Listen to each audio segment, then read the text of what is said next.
Hey, what's up guys? Combat Critic here. In this video, let's take a look at this upcoming fight between Ciryl Gane and Sergei Spivak. So let's get started. If we talk about the record of these two guys, starting with Ciryl Gane, so Ciryl has 13 fights and he has won 11 of his 13 fights, lost just 2. If we talk about his 11 wins, he has 5 wins via knockout, 3 wins via submission and another 3 wins via decision. If we talk about his 2 losses, he has lost once via submission in his last fight to John Jones, and he has also lost one fight via decision against Francis Ngannou. Now let's take a look at the record of Sergei Spivak. So Spivak has 19 fights. He has won 16 of his 19 fights and lost 3. If we talk about his 16 wins, he has 7 wins via knockout, another 7 via submission, and 2 via decision. Pretty exciting fighter to watch. Most of his wins have been finishes. Now let's take a look at his 3 losses. He has been knocked out twice and he has also lost once via decision. Now let's take a look at the physical and career stats of these two guys. Starting with the height, it is 6'4" for Ciryl Gane and it is 6'3" for Sergei Spivak. So on paper, Ciryl Gane should have a 1-inch height advantage. Weight, so Ciryl Gane usually weighs in at 245 pounds and Sergei Spivak comes at around 260. He will be the heavier fighter. Reach is 81 inches for Ciryl Gane and it is 78 inches for Spivak. So Ciryl will have a 3-inch reach advantage as well. Stance is orthodox for both these guys. And if we talk about the age, so Ciryl Gane is the older fighter. Sergei Spivak is really young and he has not hit his prime yet. I don't think age will be a big determining factor in this fight. Now let's take a look at the career stats, starting with the striking numbers. First up, we have the strikes landed per minute. This signifies the number of significant strikes that you land on your opponent per minute on average. This is 5.08 for Ciryl Gane. We know he is a very good kickboxer, and it is 3.79 for Spivak. So the advantage here goes to Ciryl Gane. He is more busy on the feet. He is landing more significant strikes per minute on his opponents. Next up, we have the striking accuracy, which is 59% for Ciryl Gane and it is 51% for Spivak. So again, a slight advantage goes to Ciryl here as well. Next up, we have the strikes absorbed per minute. Now this is the opposite of strikes landed per minute, and this signifies the number of strikes that you absorb from your opponents. This should be as low as possible, and in case of Ciryl Gane, it is 2.25 and it is 2.84 for Sergei Spivak. So in this case, the advantage again goes to Ciryl Gane because he is getting hit lesser than Spivak. Striking defense is 62% for Ciryl Gane and 55% for Spivak. So again, the advantage goes to Ciryl. So overall, these 4 metrics that we have seen are the striking numbers, and in all 4 of them, Ciryl Gane is the better guy. So overall, we can say he is the better striker. Now let's take a look at the weakness of Ciryl Gane, which is the wrestling and the grappling.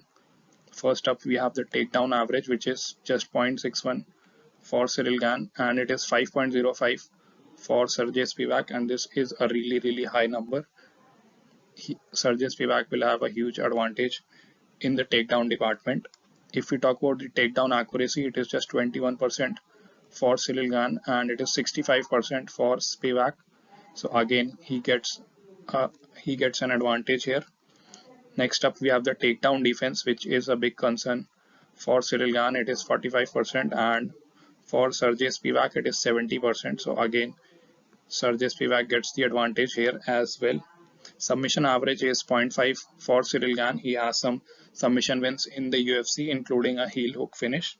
And if we talk about Sergei Spivak, his submission average is 0.6, so pretty even between both these guys. But again, a very small advantage goes to Spivak here as well.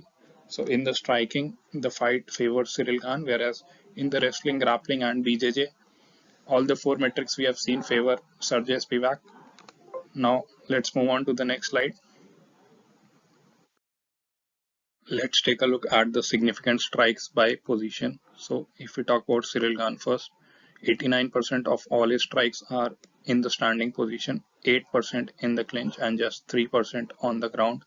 He doesn't like to fight in the clinch or on the ground. Most of his fights are fought from the standing position. Now let's talk about Sergei Spivak. So 48% of all his strikes are in the standing position, 5% in the clinch, and 47% on the ground. So he likes to ground and pound, and it's almost even between his strikes from the standing position and on the ground.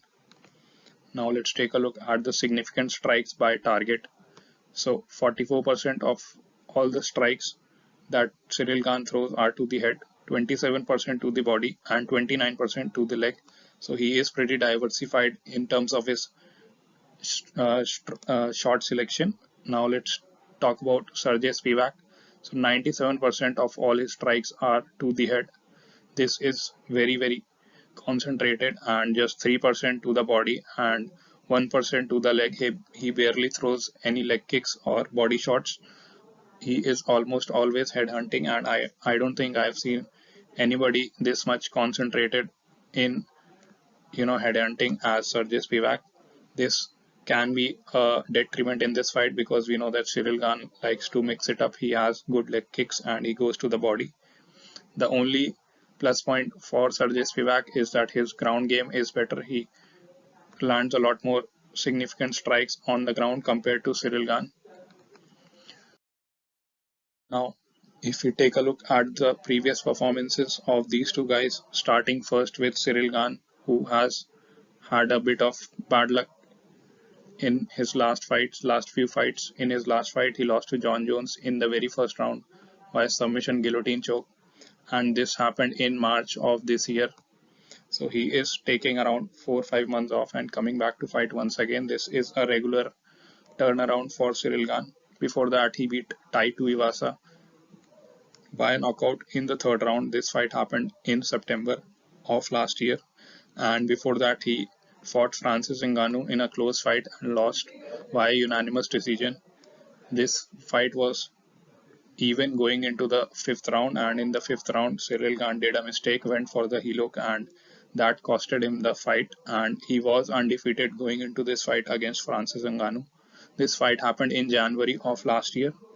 It was a 5-round fight, and before that, he was undefeated 10-0. He beat Derek Lewis via TKO in the third round. He beat Alexander Volkov by unanimous decision. This was a masterclass.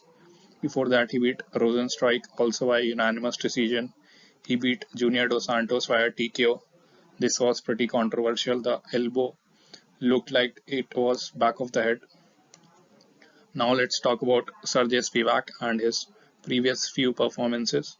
In his last fight, Sergei beat Derek Lewis via submission, arm triangle choke in the very first round, and this fight happened in February of this year. So he is also taking around 6 months off and coming back to fight once again.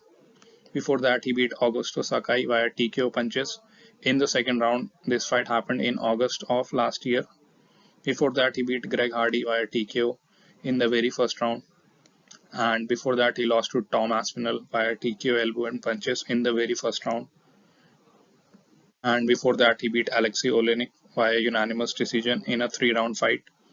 He beat Jared Vanderaa via TKO in the second round. He beat Carlos Felipe via majority decision and lost to Marcin Tybura. So he has lost to quite a few guys, and he has also beat Derek Lewis, but Derek Lewis, I don't think he has the hunger he won't really.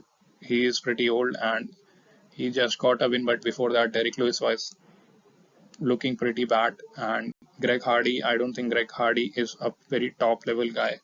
He's not in the UFC anymore. He lost to Tom Aspinall. Now, if I have to pick a winner, I think Ciryl Gane has faced a lot of adversity in his wrestling, and I hope that after the Jon Jones fight, he was heavily embarrassed. I think he must have trained his wrestling, and if he does stuff the takedowns of his opponent, I think he should get the win here. I am picking Ciryl Gane to win this fight. Let me know what you guys think in the comments below. I'll see you guys in the next video.